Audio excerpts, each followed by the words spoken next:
안녕하세요, 꿀팁 경매입니다. 오늘 제가 찾아온 곳은 서울 도봉구에 위치한 창동 2차 현대아파트입니다. 평소처럼 이렇게 좋은 물건 소개하러 왔지만 오늘은 시작부터 조금 무거운 이야기가 될 것 같습니다. 이 물건은 미납 사건입니다. 지난 10월 14일 누군가가 이 아파트를 6억 1,400만 원에 낙찰받았습니다. 경쟁을 뚫고 1등을 했는데 대금을 납부하지 않아 결국 5천만 원에 달하는 입찰보증금을 몰수당하고 포기했습니다. 도대체 왜 그런 걸까요? 단순히 마음이 바뀌었다고 하기엔 포기한 돈이 너무나 큽니다. 혹시 우리가 모르는 현장에 치명적인 하자가 있는 건 아닐까요? 오늘 제가 현장에서 이 미납의 이유 4가지 단서로 추적해보고 이 물건이 지금 다시 도전할 만한 가치가 있는가, 이게 치명적인 하자가 아니라는 걸 제가 찾아내면 저희 구독자분들에게는 아주 큰 이득이 돌아갈 수 있지 않을까요? 경매는 꿀팁 경매. 본격적인 추리에 앞서 이 물건이 어떤 녀석인지 기본 스펙부터 한번 살펴보겠습니다. 일단 단지 규모는 705세대로 관리비나 커뮤니티 시설 운영 면에서 효율적인 중대형 단지에 속합니다. 대략 500세대 이상이 되면 아파트로서 효율적인 관리가 된다고 생각합니다. 오늘 물건은 209동 403호에 위치하고 있습니다. 평수는 26평으로 요즘 신혼부부가 가장 선호하는 구조를 갖추고 있죠. 향은 동향이고 동강 간섭이 없기 때문에 굉장히 쾌적할 것 같습니다. 입지를 한번 볼까요? 지도를 보면 아시겠지만 이 단지에 2개의 역을 많이 이용하실 텐데요. 방학역 1호선과 창동역 1, 4호선입니다. 방학역은 도보로 11분 거리에 떨어져 있고 단지 앞에 버스 정류장이 있어 다양한 노선을 이용할 수 있습니다. 창동역은 마을버스로 5분이면 충분히 이용할 수 있습니다. 또 근처에 동부간선도로가 있어 접근성도 굉장히 좋습니다. 어린이집, 유치원, 초등학교가 가까이 있어 어린 자녀를 둔 부모님께는 매우 편리합니다. 자운초등학교와 창동중학교가 배정되어 있어 학군도 좋은 편입니다. 상권도 단지 근처에 중형 식자재 마트인 홈플러스, 하나로마트가 주위에 있어 편리하게 이용이 가능합니다. 이렇게 입지도 괜찮고 물건 자체도 멀쩡해 보이는데 도대체 왜 전 낙찰자는 이 아파트를 포기했을까요? 입찰 보증금 5천만 원도 날리면서 말이에요. 이제 그 4가지 가설을 세우고 하나씩 한번 파헤쳐 보도록 하겠습니다. 첫 번째 가능성은 가격입니다. 이전 낙찰가를 분석해보면 시세와 상당히 근접하게 받았습니다. 낙찰받고 나서 보니 아차, 내가 너무 비싸게 샀나? 금매보다 비싼 거 아니야? 하고 후회할 수도 있습니다. 하지만 계산기를 두드려보면 입찰보증금을 날리는 것보다 차라리 잔금을 치르고 조금 이득 없이 파는 게 더 나을 정도의 그 정도의 차이입니다. 그러니까 가격 때문만은 아니라는 거죠. 그럼 두 번째, 채무자의 시간 끌기일까요? 경매에서 가끔 채무자가 지인이 고가로 낙찰을 받고 돈을 안 내서 경매 절차를 몇 달 동안 이렇게 딜레이 시킬 수가 있습니다. 하지만 물건 처리 내역을 보면 이 가설은 틀렸습니다. 낙찰자가 법원에 매각불허가 신청서를 제출했습니다. 이게 무슨 뜻이냐면 판사님, 저 이 물건은 못 사겠어요. 제발 낙찰 취소해주세요 라고 읍소했다는 겁니다. 시간을 끌려는 사람들은 이런 신청서를 내지 않습니다. 조용히 돈을 안 내고 법원은 이를 받아주지도 않았죠. 결국 대급 지급 기한 통지서를 발송했습니다. 즉 낙찰자는 정말 사고 싶었거나 사야만 했는데 어떤 이유로 인해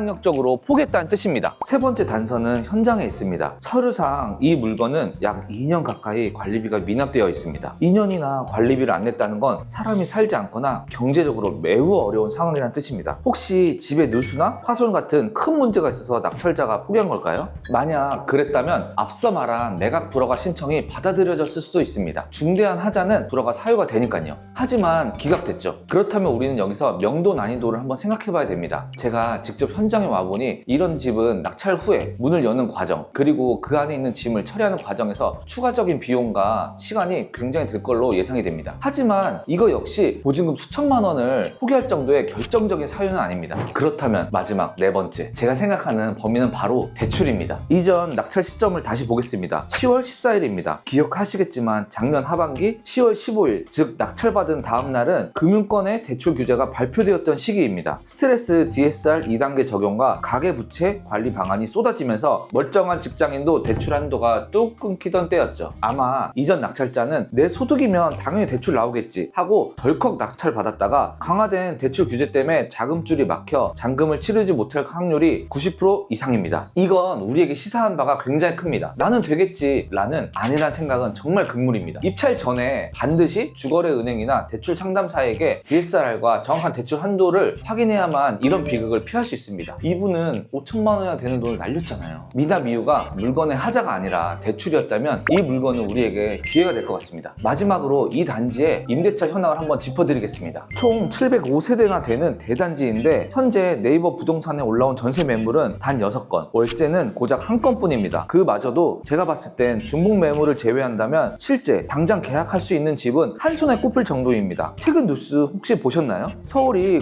공급이 부족하다는 건 우리가 낙찰을 받아 명도만 끝내면 시세 차익은 물론 임차인을 맞추는 것도 일이 아니라는 뜻입니다. 오히려 귀한 매물 대접을 받으면서 전세나 월세 가격을 제대로 받을 수 있는 상황이죠. 오늘 미남 사건의 전말을 정리해 보겠습니다. 시세 차익이나 현장의 물리적인 하자보다 낙찰 시점의 강력한 대출 규제라는 외부의 미남 요인이 가장 큰 원인으로 보여집니다. 우리는 이런 낙찰자의 실수를 통해 두 가지를 배워야 됩니다. 첫째, 입찰 전에 대출 한도 체크를 선택이 아닌 필수적으로 해야 됩니다. 둘째, 2년치 미납 관리비나 명도 비용을 미리 감안하고 입찰가에 반영해야 됩니다. 이 두 가지를 해결할 수 있다면 705세대의 전세가 씨가 마른 이 상황에서 이 물건은 확실히 수익을 가져다 줄 수 있습니다. 남들이 미납 물건이라 무서워 할 때 그 이유를 정확하게 분석하고 들어가는 것이 진짜 실력입니다. 오늘 영상이 도움이 되셨다면 구독과 좋아요 부탁드리겠습니다. 지금까지 꿀팁 경매였습니다. 감사합니다.